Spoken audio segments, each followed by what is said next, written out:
السميع العليم. میرے واجب الاحترام علماء کرام، میرے برادر عزیز حضرت مولانا ضیاء الحق سمد الوالی، مولانا شمس الحق سمد الوالی، دیگر علماء کرام، الحمدللہ آج ختم کنفرنس ہو رہی ہے. اس سے پہلے بھی بیان ہوئے، باقی بیان ہوگی انشاءاللہ. دعا کرتے ہیں کہ دور اللہ کو بیان سننے کے بعد اس پر کرنے کی توفیق عطا فرمائے. میں نے اپنے پاک کی آیات قیمت اپنے آپ کے اوپر خاص نظر دیا پہنچ جائے گی ادھر تک تو پہلے لگے نا مائک آپ کرنے والے بھی پیغمبر ہیں اور آمین کہنے والے بھی ادھر تک پہنچ نہیں پائی. دعوت میں طرف تبدیل ہو چکی. اس کے بعد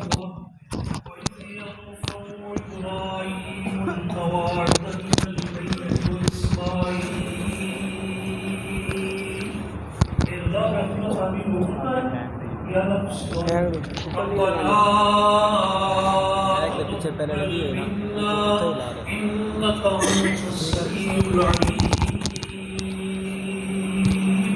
یا اللہ تو ہی ہماری پکاروں کو سننے والا بھی اور دھننے والا بھی ہے.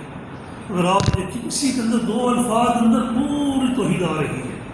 اللہ تعالیٰ کے بغیر کوئی پکار سننے والا نہیں.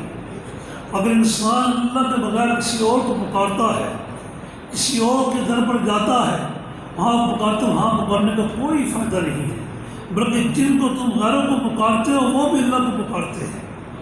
اگر وہ اللہ کو پکارتے ہیں تم کو بھی حق میں دے تم بھی اللہ تعالیٰ کو پکارے. اللہ تعالیٰ ہی ربنا تقبل منا انک انت السمیع العلیم. یا اللہ تو ہی ہماری پکارو سننے والا بھی اور جاننے والا بھی ہے. اب دعا کر ربنا وابعث فیہم رسولا منہم. اے اللہ بھیج اس بستی میں. ابھی خاتم الانبیاء امام الانبیاء نبی کریم صلی اللہ علیہ وسلم دنیا تشریف نہیں لائے. آنے سے پہلے بیت اللہ میں دعائیں کی جا رہی ہیں.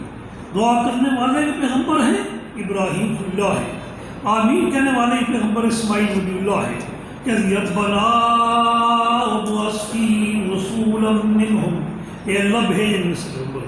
ابھی آپ آئے نہیں، ابھی آپ کے آنے سے پہلے اسے اسلام خوشخبری دے رہے ہیں. وَإِذْ قَالَ عِيسَى ابْنُ مَرْيَمَ يَا بَنِي إِسْرَائِيلَ إِنِّي رَسُولُ اللَّهِ إِلَيْكُمْ مُصَدِّقًا لِمَا بَيْنَ يَدَيْهِ مِنَ التَّوْرَاةِ وَمُبَشِّرًا بِرَسُولٍ يَأْتِي مِن بَعْدِي اسْمُهُ أَحْمَدُ صلی اللہ علیہ وسلم.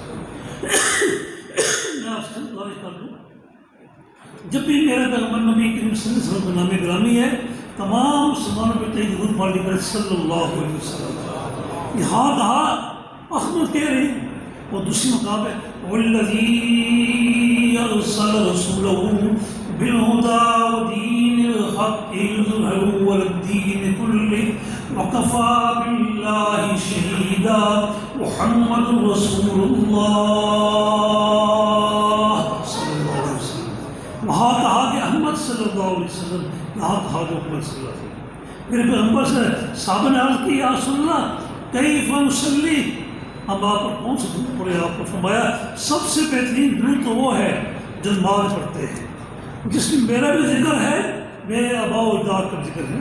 اللہم صلی علی محمد وعلی آل محمد کما صلیت علی ابراہیم وعلی آل ابراہیم انک حمید مجید. اللہ پیغمبر کا ذکر آ رہا ہے، ابراہیم خلیل کا ذکر آ رہا ہے. یہاں میرے پیغمبر ہے نا، انا خاتم النبی لا نبی بعدی، میں آخری نبی ہوں، میرے بعد کوئی نبی نہیں آنے والا. میرے پیغمبر کا ارشاد ایک دوسری بار ارشاد سیکون فی امتی ثلاثون دجالون کل یزعم انہ نبی وانا خاتم النبی لا نبی بعدی. میرے پیغمبر نبی کریم صلی اللہ علیہ وسلم کا ارشاد ہے میرے جانے کے بعد 30 دجال آئیں گے، ہر ایک کہے گا کہ میں نبی ہوں، میں نے فرمایا انا خاتم النبی لا نبی بعدی۔ اگر آپ دیکھیں میں اپنے اکابرین کو دونوں یاد کرتا ہوں، اے اللہ ہمارے اکابرین کو کروڑوں رحمت فرما۔ ان اکابرین میں دیکھیں اگر آپ آج 52 میں تاریخ چلی تھی ختم نبوت کی، کامیاب نہیں ہوئی۔ اس میں سید اللہ شاہ بخاری بھی تھے، آغا شو کشمیری بھی تھے، باقی صاحب بھی تھے، لیکن اس کے بعد جو تاریخ چلی ہے 73 کی، آپ کئی لوگ جانتے ہیں، اس میں الحمدللہ وہ تاریخ چلی ایسی کامیاب ہوئی۔ اس تاریخ کو چلانے والے کو اکابر تھے، اس میں اگر داغ دیکھیں تو اس میں اکابر میں مولانا مفتی محمود رحمۃ اللہ علیہ جو اسمبلی میں بات اٹھا رہے تھے، اور بار بار اٹھانے والے کون ہیں؟ مولانا الحق صاحب رحمۃ اللہ علیہ بھی ہے، مولانا تاج صاحب بھی ہیں، اور میرے والد گرامی رحمۃ اللہ علیہ بھی ہیں۔ جہاں وہ بھی ہے، وہ صدارت کس کے پاس ہے؟ قومی صدارت علماء کرام کی، جس میں روایت بندی بھی شامل تھے، بریلوی بھی شامل تھے، اہل حدیث میں شامل تھے، اور شیعہ بھی شامل تھے۔ لیکن اس وقت تمام علماء کرام کی سرپرستی کرنے والے حضرت مولانا یوسف بنوری رحمۃ اللہ علیہ تھے، جو اللہ تعالیٰ کروڑوں ہار کی نظر فرمائے، اس پہ بہت اچھا کام کیا الحمدللہ۔ ان کے کام کرنے سے یہ ہوا مولانا مفتی محمود صاحب نے دلائل پیش کیا ہے، آخر بھٹو صاحب مجبور ہو چکے۔ بھٹو صاحب نے اپنے قلم سے لکھا ہے مرزائی خاتم الانبیاء کے بعد میرے اور کسی کو پیغمبر نہیں مانتا، جو بھی نبوت کا دعویٰ کرے گا وہ دائرہ اسلام سے خارج بھی ہے اور کافر بھی ہے۔ لیکن ہائے افسوس جو بھی حکومت آتی ہے وہ حکومت اس قانون کو ترمیم کرنے کی کوشش کر رہی ہے۔ میں حکومت سے بھی کہوں گا، عمران خان سے بھی، عمران صاحب آپ جو کچھ کر رہے ہیں لوگوں کے سامنے ہے، کوئی بات چھپی ہوئی نہیں ہے، کوئی بات چھپی نہیں ہوئی۔ آپ دیکھیں اگر آپ آج لوگ آپ سے کتنے خوش ہیں یا ناخوش ہیں، لوگ اتنے پریشان ہو چکے ہیں، اپنے بچوں کو فروخت کر رہے ہیں، بچیوں کو فروخت کر رہے ہیں، کئی لوگ اپنے بچوں کو زندہ درگور کر رہے ہیں۔ افسوس کی بات ہے۔ پھر ان کے بعد میرے مہربان عمران خان مرزائی کو الاٹ کا جگہ دے رہے ہیں۔ اس وقت حکومت کے اوپر دو قومیں بہت ترقی کر رہی ہیں، ایک طرف مرزائی ہے اور دوسری طرف رافضی ہے، جو بھی ذکر کر رہے تھے ماہر بحرین طوفان، ایک طرف رافضی ہے اور دوسری طرف شیعہ مرزائی ہے، دونوں حکومتوں کے ساتھ بیٹھے ہوئے ہیں۔ میں حکومت سے کہوں گا، عمران خان صاحب سے، یہ آپ کے لیے کل ناسود نہیں ہے، آپ کے لیے ان کو آپ پہ اعتماد ہے، ان پہ اعتماد نہ کریں آپ، یہ پورے ملک کے لیے بہت بڑا نقصان بن گیا پورے لیے۔ اس لیے ملک کو بچانے کی کوشش کریں آپ۔ اگر آپ ملک کو آئیے ملک کے قرضے میں الزام ڈال رہے ہیں، خدا نہ ملک کو بچائیں، ملک کو امریکہ کی غلامی سے بچانا چاہیے۔ یہ دعا کریں، اللہ ہمارے پاکستان کو امریکہ کی غلامی سے نجات عطا فرما۔ اے اللہ عمران خان جو زہرن آیا ہوا ہے، مدینہ منورہ کا دعویٰ کرتا ہے، لیکن مدینہ منورہ کا نام لیتا کام نہیں ہوتا تھا مدینہ منورہ کے۔ ہائے افسوس، اگر خالی ایک واقعہ یاد آ جاتا، اس کو معلوم نہیں ہے، غیر ہے، جو اس کے مشیر بنے ہوئے ہیں، علماء بھی ہیں، باقی بھی ہیں، ان کو چاہیے ان کو بولنا سبق دیں آپ، لیکن خالی نام بتانے سے کوئی بات نہیں چلتی۔ اس کی گزارش کروں گا، اہل تشیعی اور مرزائی دونوں اوپر فائد ہو چکے ہیں، اور دونوں ہی پورے ملک کے لیے نقصان دہ ہیں۔ جس سے تم ذکر کر رہے تھے صحابہ کے بارے میں صحابہ کے بارے میں یہ کروں گا، بات یاد کروں، والذین معہ، وہ لوگ جو آپ کے ساتھ رہے۔ کون ساتھ تھے؟ صحابہ، تمام صحابہ ہیں نا، ان تمام صحابہ میں جو ابو بکر صدیق رضی اللہ تعالیٰ عنہ، جو عمر فاروق رضی اللہ تعالیٰ عنہ، خود وہ شخصیت ایسے ہیں جو پوری دنیا کے اندر بھی ساتھ ہیں، پورے مکہ کے ہر پریشانی کے اندر ساتھ ہیں۔ پھر مکہ کے بعد جب آپ طائف جاتے ہیں، وہاں جا کر جو لوگ پتھر برسا رہے ہیں، اس وقت بھی ساتھ ہیں۔ پھر مدینہ منورہ میں چلے جاتے ہیں، مدینہ منورہ کے اندر بھی ساتھ ہیں۔ جنگیں ہو رہی ہیں، جنگ حنین ہو رہی ہے، اور ہو رہی ہے، تمام جنگوں کے اندر بھی ساتھ ہیں۔ والذین معہ، دنیا کے اندر بھی ساتھ، طائف کے اندر بھی ساتھ، مدینہ منورہ کے اندر بھی ساتھ، نہیں مرنے کے بعد قبر کے اندر بھی ساتھ ہیں۔ اگر آپ دیکھیں جن کو اللہ تبارک تعالیٰ نے فرمائن سی فہم نصیب فرمائی ہے، ان سے پوچھیں اگر آپ، جہاں میرے پیغمبر نبی کریم صلی اللہ علیہ وسلم مدفون ہے، سعد ابو بکر صدیق ہے، عمر فاروق ہے، کہ میرے پیغمبر کے ارشاد ہے یا دنیا کے نبی ساتھ ہیں، مرنے کے بعد قبر کے نبی ساتھ ہیں، اور قیامت کے دن ساتھ ہوگا۔ میرے پیغمبر کے ارشاد ہے قیامت کے دن ہوگا، میں تخت بادشاہی بیٹھا ہوں گا، میرے دائیں طرف ابو بکر ہوں گے اور بائیں طرف عمر فاروق ہوں گے۔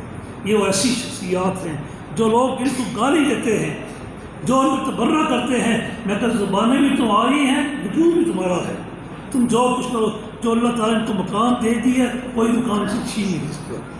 اللہ تعالیٰ بہت مقام دیا ہے، ایسا مقام کسی کو نصیب نہیں ہوا، اس لیے صحابہ ہیں۔ اگر میں یہ کہوں صحابہ ہم ان کے غلام ہیں، صحابہ ہمارے قائد ہیں، جن کے ذریعے ہم کو اسلام ملا ہے، جن کے ذریعے پورے نبی کریم صلی اللہ علیہ وسلم کو سیرت ملی ہے۔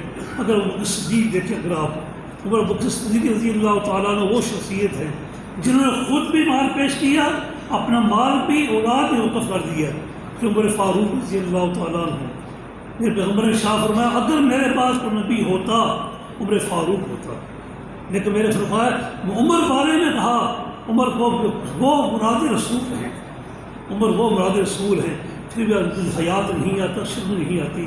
میں کہتا ہوں افسوس کی بات ہے، میں الحمدللہ مولانا بنیادی صاحب کا پروگرام سنتا رہتا ہوں، اس سمجھ جو پروگرام کیا پورے تاریخ بتا دی آپ کے سامنے تسلیم محرم کو، لیکن اس میں نچوڑ بتاتا ہوں کہ جانے والے بھی یہی لوگ ہیں، اگر آپ تاریخ مطالعہ کریں لے جانے والے بھی یہی لوگ ہیں اور مارنے والے بھی یہی لوگ ہیں، پھر مارنے کے بعد پیٹنے والے بھی یہی لوگ ہیں۔ اس لیے میں دو میں سے کہوں گا اور لوگوں کا کاروبار خراب نہ کریں، آپ ان کو جگہ دے دیں، پورا سال پیٹیں، وجود بھی ان کا ہے، چھریاں بھی ان کی ہے، سب چیزیں کی ہے، ان کی قسمت اللہ تعالیٰ نے صلاح لکھی ہوئی ہے۔ اس لیے دعا فرمائے اللہ تبارک تعالیٰ ہم سب کو قرآن پاک پر عمل کرنے کی توفیق دے دے، اور قرآن پاک کے بعد میرے پیغمبر نبی کریم صلی اللہ علیہ وسلم سنت پر عمل کرنے کی توفیق دے دے۔ میرے پیغمبر کے شہادت ترکت فیکم امرین